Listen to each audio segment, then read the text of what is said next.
Hey there, it's Tom Ryan, founder and CEO of ICR. Before we get into the next episode, I wanted to ask that you subscribe to the show. It'll help us get even more unique and interesting guests on the podcast and in turn continue to educate management teams and the growing ecosystem that creates value for fast-growing private and public companies. And while you're at it, head over to Apple Podcasts and leave us a 5-star rating. Very much appreciated. The number one consumed content globally on social media is dance. When you think about dancing, the first thing that comes to mind might be a fun night out with friends, or if you happen to be a member of Gen Z, TikTok. But for more and more people, dance has become a serious business and a lucrative one. We have 500,000 kids that are dedicating themselves trying to be the best dancer they can be.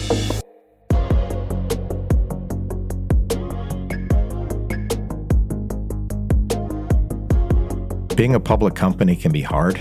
Small missteps can have outsized consequences. I'm Tom Ryan, founder and CEO of ICR, and over the last 25 years, we've helped thousands of companies understand and navigate the stock market and the media. We'll demystify these and other increasingly complex stakeholder groups so you can focus on what you do best, building your company and unlocking your true potential.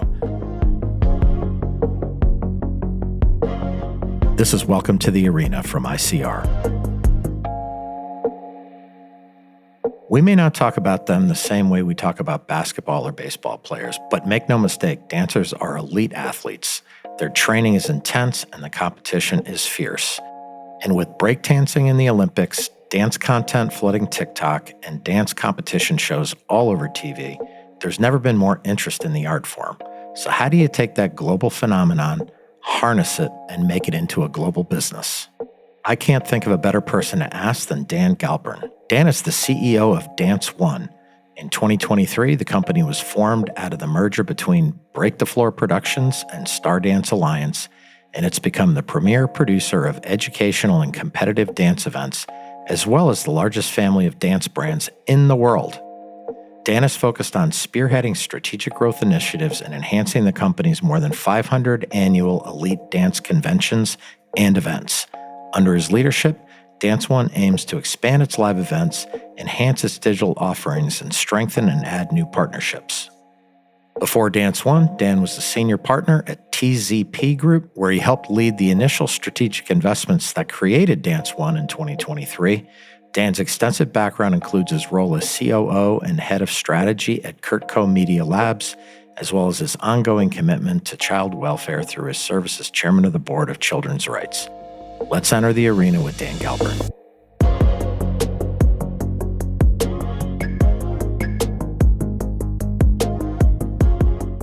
DanceOne is the number one player in the world in the creation and production of live events for elite dancers between the ages of 8 and 18. So we have over 500,000 kids come to our events every year and compete. Over 10,000 dance studios. On any given weekend in the spring, which is in the center of our season, we're producing somewhere between 30 and 40 events a weekend. So wherever you are right now, there's probably a really extraordinary dancer competing and learning at one of our events. Maybe tell us about kind of when the company started, how it all came together, the investment thesis behind it. Yeah, so I've always been a thesis-driven investor and a thesis-driven operator. I've always looked for specific niches where I saw a passionate audience, a passionate group of individuals, and that passion could be business to business, that passion could be consumer-based. To me, it's more about the size of that group and the ability to really connect with them, and then to take a leadership position in that market. And so at TZP, we were spending a lot of time in youth sports and youth enrichment coming out of COVID, and frankly, spending a lot of time pre-COVID in terms of that category broadly defined. And during that time, I got a chance to really dig into some of the niche sports areas that were growing rapidly. And what I realized was that one of the biggest drivers for the growth in youth sports wasn't just those sports themselves growing, but who was participating, specifically the rise of the female athlete and the young female athlete becoming exceptional at those sports. And as a result of that, the addressable market's growing rapidly. So as part of that, started to look at other areas where you had world-class, excellent, female-led athletes. And that drove me to start taking a look at the dance category. And once I dug in there and saw the amount of exceptionalism, incredible talent, dedication, training, and then frankly, performance, it became really interesting. And being able to take what are and were the number one and number two player in the space and bring them together was something which was a heavy lift in terms of putting it together. But in doing so, frankly, there was commonality in terms of the vision, and that has really come together in a meaningful way. And you talked about your role as an investor. You're obviously the CEO of the company. What made you say, hey, I'm going from that investor role to also taking on the CEO role? I had taken time out in the past from a private equity career when I was at TD Capital in the early part of my career to go and become an entrepreneur and build a business. That became the Rob Report family of publications that we built. And I did that because I thought I'd be a better investor if I learned how to run a business and really pick up a shovel. And so for me, I brought those skills back to private equity. But when I saw the opportunity at DanceOne in terms of really to become the center of the dance community and to expand this business, it was just an opportunity I couldn't pass up. And frankly, I was fortunate enough to work with the founders of one of the business and the operating team. And when I saw the skill set that they needed to build this business and the skills that I had built over my career, it felt like a very good fit. And I'm frankly having a blast and really enjoying it. And so you kind of put these two leaders in the space together. It's so easy to say, actually doing it is incredibly complex. Talk about integration, number one, and then number two, the important infrastructure that I know you've invested in and built. Well, first of all, the most important thing that we're building is the culture. And it's a collaborative culture of really learning from the incredible artists and operators who built these businesses in the first place. These two businesses have been around for 20 years and 37 years, respectively. And so there's a tremendous amount of talent and learning. And many of the people who lead the tours, who are artists and teachers, have been with the company in one form or another for decades. And so the first thing is to be a great listener and learn from them. And then, frankly, to add in skill sets that can help us, build the company to the next level. So putting, the proper infrastructure in place, technology at the center of that, financial reporting, and then, frankly, good communication. So the opportunity for people to really talk to and learn from each other. And it's in that collaboration that we've really seen DanceOne be formed. I mean, yes, we named the company DanceOne when we acquired the two businesses, but that is not what makes a business. What makes a business is a group of talented human beings coming together and saying, we'd like to build this together. And to be candid, we're really fortunate to have all these people rowing in the same direction and excited about building the center of the dance community. Talk about how you provide that great experience and how it really evolves into a community, which is amazing for your business, but it's amazing for all the stakeholders, including all the consumers of DanceOne. It starts with being great listeners to the marketplace. And we are incredibly fortunate to have over 10,000 dance studios, studio owners, educators, help us understand what they need to be able to bring out the best of their students, their kids who are training with them. And then, frankly, it's really bringing an incredibly high production value, really strong and clear judging criteria, and the best of the best in terms of choreographers to come and teach at our events. And so as a result, when you're coming to a DanceOne event, you're going to have an incredible experience. You're going to be on a world-class stage. You're going to be judged by people who are the best of the best. And they know that they're also, if they're taking a class at one of our conventions, that they're going to get the opportunity to learn from some of the most extraordinary dancers on the planet today. And in terms of the business today, I know most is in the US, but you're also doing things international. So ultimately, this could be a very international business, correct? Oh, absolutely. I mean, the number one consumed content globally on social media is dance. So the market for dance is absolutely global. Some of the world's best dancers are coming from all over the world. So for us, yes, we are currently producing events in Mexico. We're currently producing events in Canada. We do events in the UK, and we've done some around the world, but we are going to be expanding for a very simple reason. We have more of those studios bringing their kids to the United States to compete at our events.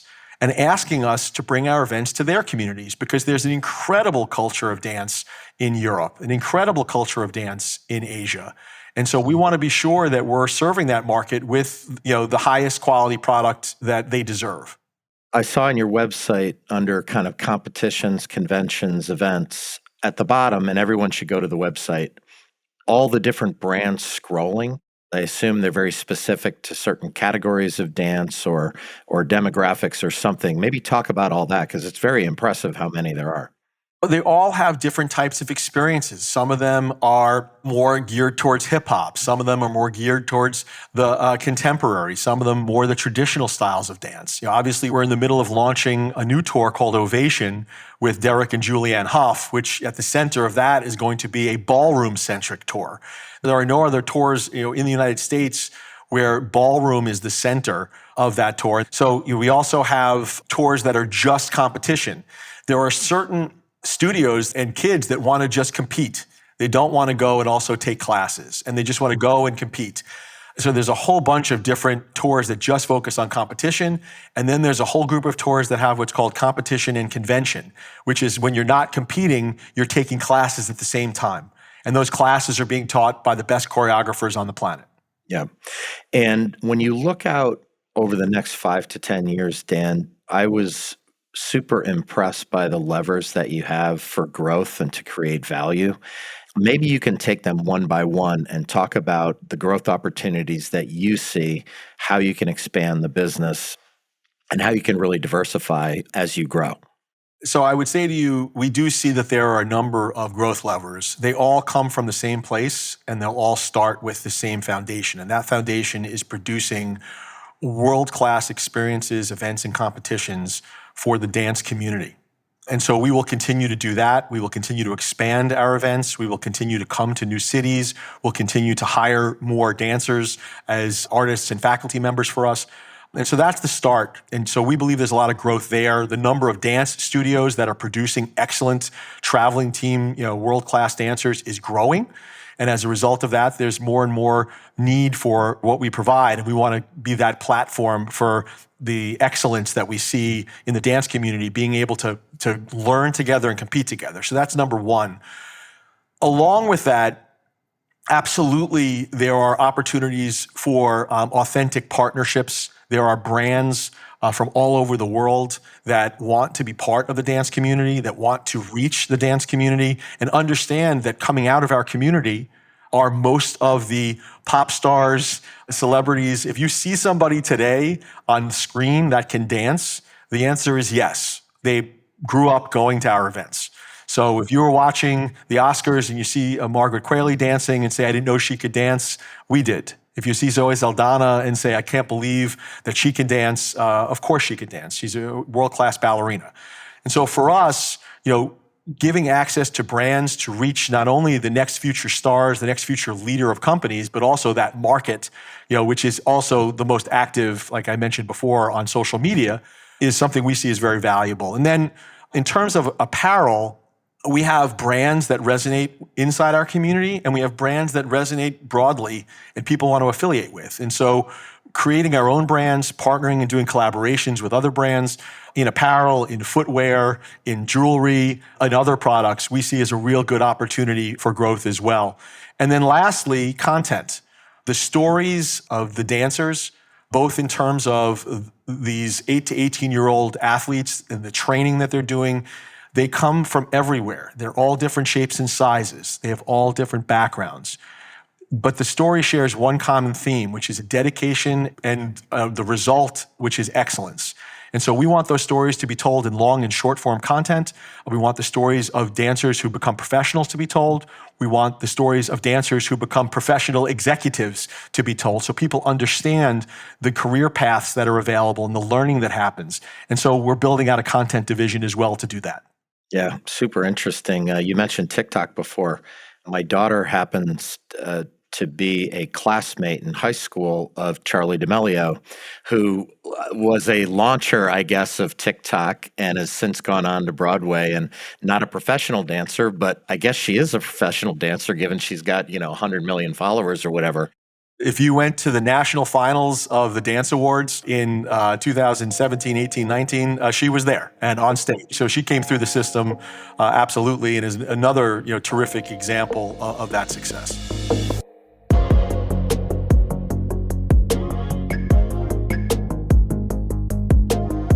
As talented as they are, the reality is not all of the hundreds of thousands of kids who attend DanceOne events will go on to be professional dancers.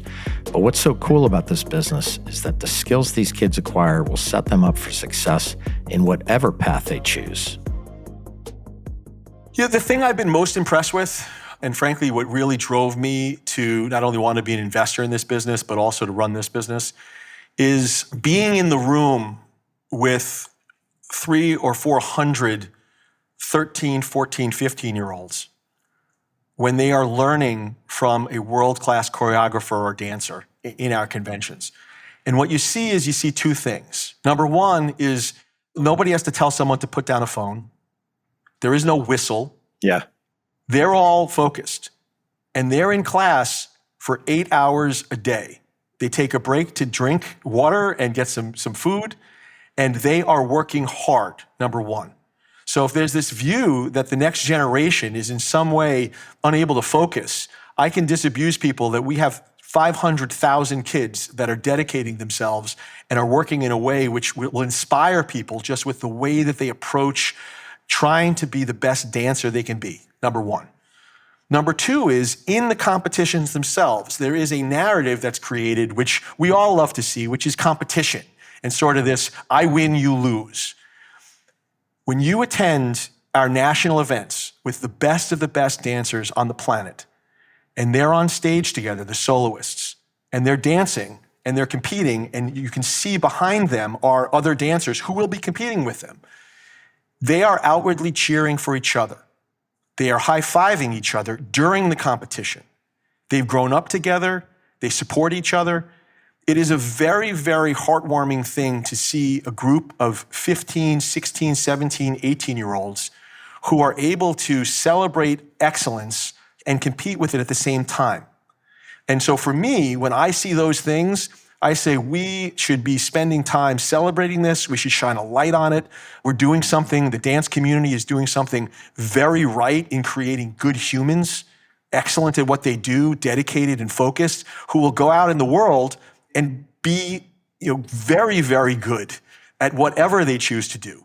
Yeah, and you've used this word over and over, and we started out our conversation talking about it. You're really building that community and strengthening it, and it's just super impressive. What we say at DanceOne is there is no them. There's only us.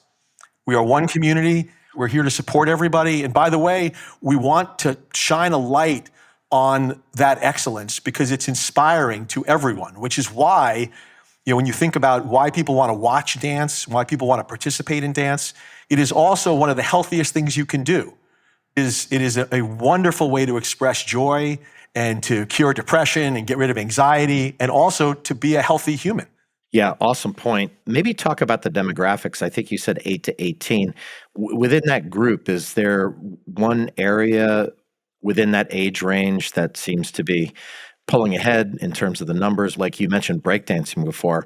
Most of the time when I see breakdancing, it's boys doing it. I know girls do it too in the Olympics, but talk about the demographics and kind of who you're pulling into this whole thing. So 8 to 18-year-olds all over the country. There is no specific geography or location that is better or worse. Great dancers come from great teachers, and we are very fortunate now to have really strong studios all over the country. So what's most shocking is the demographics, which is they're all over the place. There is no one demographic that is better or worse. The size, shape, look, feel, background of a dancer, they come from all over the place.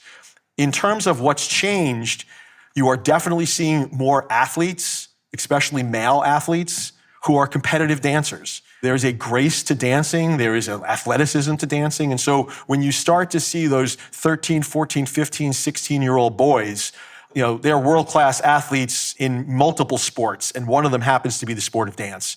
And the same thing is with the girls. Many of these girls are incredible athletes at multiple sports, and they happen to also be world-class dancers. What strikes me about this conversation, Dan, is you have so many things you can do, only so many hours in the day for you and your team. What are your top priorities as you look to the remainder of 25 and into 2026? Well, we're in the middle of our season right now. The regional events are all happening now all over the country. Like I said, 30 or 40 of them a weekend, every weekend through May.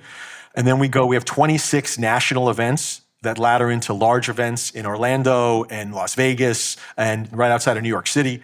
These are multi-day events. The regional events are 3 days. The national events are up to 7 days. Wow. So we want to be sure that people are having, a great experience, number one. And so our goal for 2025 is first to make sure that we finish this season like we started it, very strong, and that we produce the experiences that all these dancers and studios want. And then, frankly, we want to continue to add to that. I mean, we're launching our newest tour, Ovation, with Derek and Julianne Hough and Val and Jenna, and many of the cast of Dancing with the Stars and other world-class ballroom dancers and other excellent teachers in core disciplines.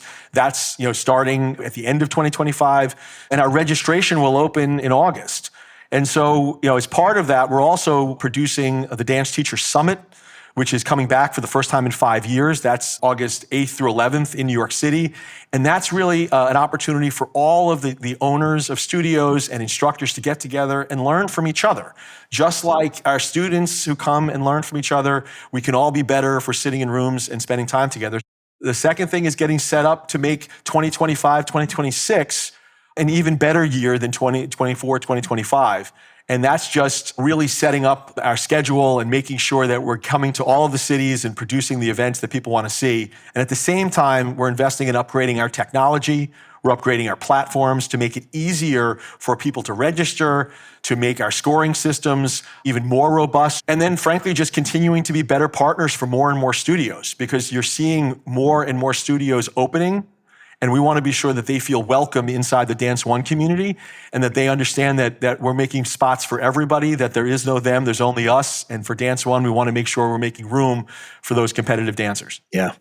As you look out over the next 5 to 10 years, Dan, is this a business that could benefit from M&A? Is it fragmented? I know you're the biggest player in the space, but is there opportunity to add on through M&A and really create value for all your stakeholders? Absolutely. I mean, so we expect to be continuing to grow not only organically, but through partnering with awesome operators and giving them a bigger platform to work on. And whether those are technology providers, whether those are other tours, whether those are other areas of dance, we see a tremendous amount of opportunity. And candidly, we've received a lot of phone calls on that basis because we want to be the acquirer of choice. We want people to want to work with us and become part of our community. So we see that as a great area for growth. It also, as we look towards Europe and Asia, obviously getting skill sets in those markets, having partners in those markets that can be helpful to us. These are incredibly important so that we can not only grow into those markets, but grow authentically in those markets.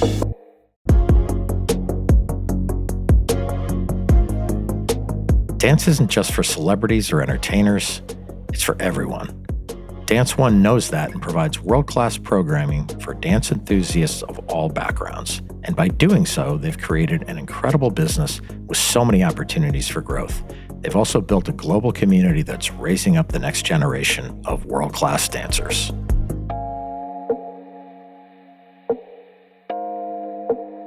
At Welcome to the Arena from ICR, we're working really hard to bring you exciting guests and great content. If you found this episode insightful, please subscribe to the show on your podcast app and leave us a 5-star rating. The more the show grows, the more interesting voices we can have on the podcast, and in turn, that should demystify a lot of the stakeholders around public companies and soon-to-be public companies. Thank you so much for listening. Thanks to Dan Galpern, the CEO of DanceOne. Under Dan's supervision, DanceOne is expanding their amazing slate of events to reach dancers from even more communities and disciplines around the world. It'll be interesting to chat with Dan again in the future as DanceOne continues to grow their brand and expand their community. This is Tom Ryan. We'll see you next time back in the arena.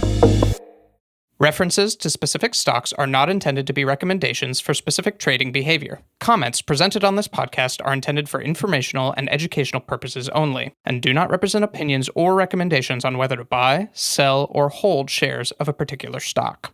All investors are advised to conduct their own independent research into individual stocks before making a trading decision. In addition, investors are advised that past stock performance is no guarantee of future price performance.